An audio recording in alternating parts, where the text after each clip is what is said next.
I never thought I'd end up here, working the night shift at Shady Pines Inn, a forgotten motel clinging to the edge of nowhere. It's the kind of place that seems frozen in time, tucked between two stretches of highway that few people pass unless they have no choice.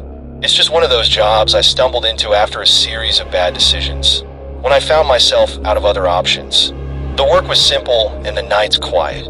Too quiet, maybe, but the silence suited me after the mess I'd left behind in another town. Shady Pines is a place that seems to attract people at the end of their rope. Travelers who get off at the wrong exit and end up here by accident. Business people too exhausted to keep driving. We're not exactly running at full capacity, but we manage a handful of regulars, enough to keep the lights on. On my first night, the manager, Mr. Brooks, was giving me the tour. He was a stout man with thick-rimmed glasses and a mustache that seemed to quiver whenever he spoke. There was something worn and faded about him, like he'd seen too many years slip by in this motel. He showed me the front desk, the dusty vending machine, the mop closet, the security cameras that barely worked, and finally, room 6. "Listen closely," he said, lowering his voice. "Room 6 is special." He paused, his eyes narrowing. Or cursed, depending on who you ask. I raised an eyebrow, waiting for the punchline, but his face was dead serious. "Here's the rule.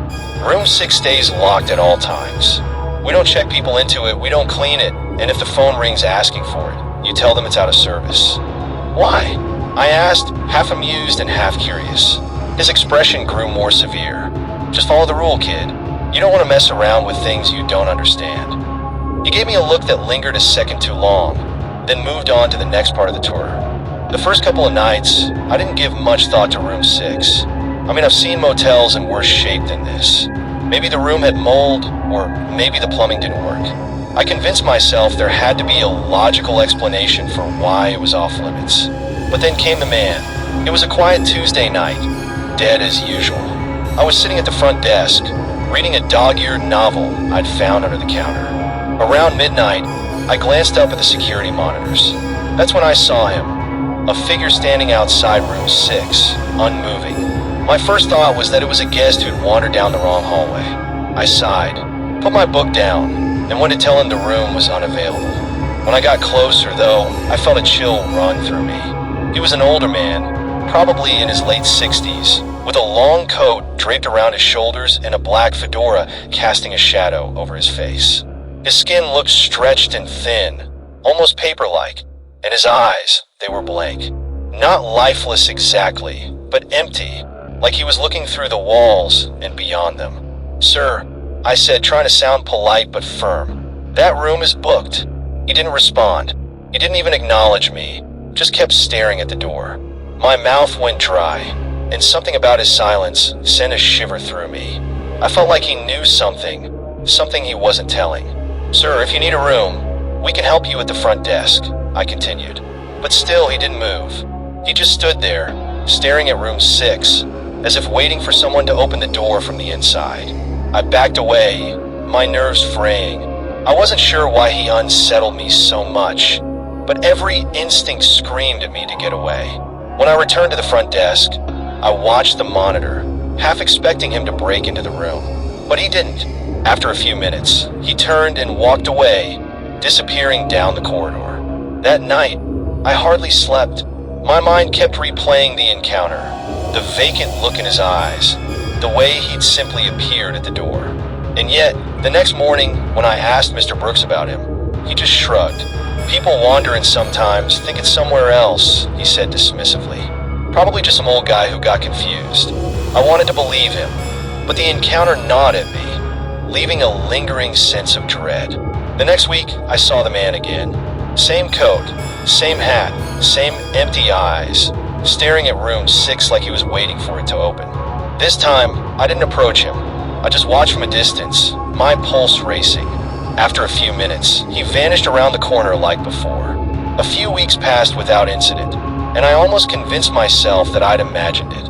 But late one night, while I was doing some paperwork behind the front desk, the phone rang. I answered, expecting the usual inquiry about rates or availability. Instead, I was met with a low, gravelly voice. "Room 6, the voice said. "I need room 6. I froze, my mouth dry. Room 6 is not available, sir. The line went silent for a moment, and then I heard the voice again, softer this time, almost pleading. Room 6, please. The call disconnected, leaving me staring at the phone in disbelief. I looked around, half expecting to see the man standing somewhere nearby, watching me. But the lobby was empty. That night, sleep didn't come easily. My dreams were filled with images of that empty-eyed man, the voice on the phone, and room 6 with its locked door. I couldn't shake the feeling that something was wrong, something dark and twisted lurking in that room. Then a few days later, I noticed something strange. The light beneath room SIX's door was on. It shouldn't have been. I checked the room daily to ensure it was locked, and no one had checked into it since I started working here. But there it was, a thin line of yellowish light seeping from under the door. My heart pounded as I approached, my hand hovering over the doorknob. I knew I shouldn't go inside. I should just ignore it, walk away. But something pulled me closer, an urge I couldn't resist. I placed my hand on the knob and turned. To my surprise, it wasn't locked. The room was empty. The bed was made. The lamp on the nightstand casting a warm glow over the stale, musty space. Nothing looked out of place, but the air felt heavy, almost suffocating. I took a step inside, and that's when I noticed the mirror. It was an old, scratched mirror on the wall across from the bed. At first, it looked normal, but as I stared, my reflection seemed to waver, like a ripple across the surface. I blinked, trying to clear my vision, but the image in the mirror shifted. In the reflection, I saw the man. He was standing behind me, his hollow eyes fixed on me, his face gaunt and expressionless. I spun around, but the room was empty. I looked back at the mirror, and he was still there, watching me. My breath caught, and I stumbled backward, nearly tripping over my own feet. I bolted from the room, slamming the door shut behind me. I locked it, my hands trembling, and raced back to the front desk, my heart pounding so loud I could barely hear my own thoughts. The next day, I told Mr. Brooks what I'd seen. I expected him to laugh, to tell me I was losing my mind, but instead his face went pale. You looked inside, didn't you? He asked, his voice barely above a whisper. I nodded, feeling a wave of guilt and dread wash over me. He sighed, rubbing a hand over his face. I told you not to go in there. That room is not just any room. There's something wrong with it, something that shouldn't be here. I wanted to ask him what he meant, but he just shook his head. Don't go near room 6 again. And if you see him, just ignore him. Don't talk to him, don't engage. Just leave him be. I tried to heed his warning. I avoided room 6, kept my head down, and did my best to ignore the strange occurrences. But the man kept appearing, standing outside room 6, staring at the door with those hollow eyes.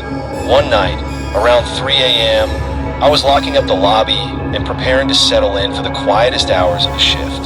That's when I felt it again, an odd prickling sensation on the back of my neck. I glanced at the security monitors and my stomach dropped. The man was there, standing just outside room 6, motionless as ever, staring at the door. Something was different this time, though. He wasn't alone. Another figure had appeared beside him, a woman, dressed in an old-fashioned, long dress, her face partially hidden by dark hair that hung down over her shoulders. Her posture mirrored his, still and silent, her gaze locked on room 6. There was something unsettlingly familiar about her, as though I'd seen her before, even though I knew I hadn't. They looked like two ghosts trapped in some unspoken vigil, standing side by side, bound together by something I couldn't understand. The sight chilled me to my core.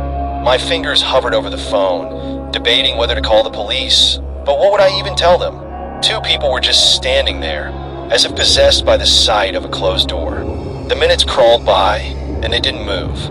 My nerves were raw, and the longer I watched them, the more trapped I felt, like they were somehow aware of my presence, even though they didn't acknowledge it. After a while, I forced myself to turn away, trying to distract myself by tidying up the lobby. But then, just as I was convincing myself that they were gone, the phone rang again. I nearly jumped out of my skin. The sharp, shrill ring cut through the silence, louder than it had ever sounded before. My hand shook as I picked up the receiver, half expecting to hear that same, gravelly voice from before. But this time there was no sound, only silence, deep and unsettling, as if the person on the other end was waiting for me to speak. "Hello," I whispered, barely able to keep the tremor out of my voice. The silence stretched on, suffocating, pressing in on me like a physical weight. Then, faintly I heard breathing. Slow, labored, almost painful breathing, like someone struggling to hold on to life. Room 6. The words were barely audible, more a whisper than a voice. But the tone was different this time, softer, almost pleading. "Please let me in." A cold sweat broke out on my forehead. I slammed the receiver down, my heart hammering so hard I thought it might burst. I wanted to leave, to abandon my post, and never come back to Shady Pines. But something held me there, a twisted, sick curiosity that kept me rooted in place, even as my mind screamed for me to get out. I looked back at the monitor, hoping, praying that the figures had vanished. But they were still there, standing like silent sentinels outside room 6. Only now a third figure had joined them, a child, no older than 10, with hollow eyes and pale, ghostly skin, clutching a small, tattered doll in her hand. Her expression was blank, unreadable, but there was a sadness to her that made my chest ache. They were multiplying. The realization sent a shiver down my spine. It was as if room 6 was calling to them, drawing them closer, one by one. And the thought struck me with terrifying clarity. They were waiting for something, or someone. The thought gnawed at me, filling me with a sense of dread I couldn't shake. I stayed rooted to my spot, watching the monitor as the figures stood silently in the dim hallway. Every so often, one of them would shift, glancing toward the front desk, as if checking to see if I was still watching. The sense of being observed, being pulled into their eerie vigil, made my skin crawl. Eventually, I couldn't take it anymore. I bolted from the desk and into the storage room, locking the door behind me. I leaned against it, my heart pounding, trying to catch my breath.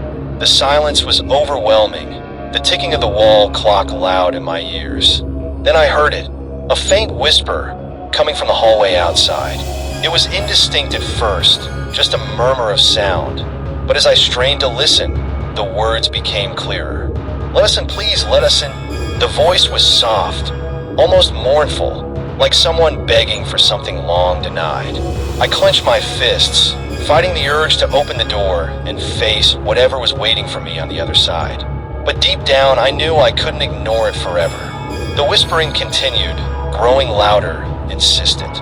I could feel it tugging at me, pulling me toward room 6. And though every instinct told me to run, to get as far away from that cursed room as possible, I found myself moving toward it, as if in a trance. When I reached the hallway, I stopped in my tracks. The figures were gone. The hallway was empty, save for the faint outline of light shining from under room's access door. My hand trembled as I reached for the knob, every nerve in my body screaming in protest. I turned the handle and stepped inside. The room was dimly lit, just as I'd left it, but the air was different now, thick and stifling, almost as if it were alive. The mirror across from the bed seemed to shimmer, and in its surface, I saw not my own reflection, but a series of faces, dozens of them, all staring back at me with empty eyes. The man was there, his face twisted in silent despair. The woman, her gaze hollow and haunting. The child, clutching her doll, her expression blank. And behind them, more faces, all lined up, filling the mirror until it was a wall of vacant, soulless eyes staring back at me. A voice echoed in my mind, soft and pleading. "We are trapped, let us in." My body went rigid as I realized what they wanted. They weren't just visitors. They were prisoners, souls trapped within the walls of Shady Pines, bound to room 6 by some unseen force. And now, they wanted me to join them. "No," I whispered, backing away, but the door slammed shut behind me, sealing me inside. The faces in the mirror began to shift, contorting into expressions of anguish and despair, their silent pleas pressing in on me from all sides. I felt a pressure building in my chest, a crushing weight that threatened to consume me. And then, In the midst of the chaos, I heard a familiar voice. Mr. Brooks, his voice barely a whisper, echoed through the room. Once you've seen them, they'll never let you go. The realization hit me like a punch to the gut. He had known all along. He'd seen them too, years ago, and he'd been trapped here ever since, bound to Shady Pines just as they were. And now I was the next in line. I closed my eyes, bracing myself for whatever came next, but the silence returned, heavy and all-consuming. When I opened my eyes, the room was empty. The faces in the mirror were gone, replaced by my own pale reflection, staring back at me with hollow eyes. I stumbled out of room 6, my legs weak, my mind numb. The hallway was empty, the lobby silent, as if nothing had happened. But I knew better. From that night on, I couldn't escape the feeling of being watched, of eyes following me wherever I went. I tried to quit, to leave Shady Pines and never look back, but every attempt was thwarted. My car wouldn't start, my calls went unanswered, and every road seemed to lead me back to this place. I was trapped, just like them, bound to room 6 by forces I couldn't understand. And every night, I could feel them, lurking just beyond the edge of my vision, waiting, watching, their silent pleas echoing in my mind.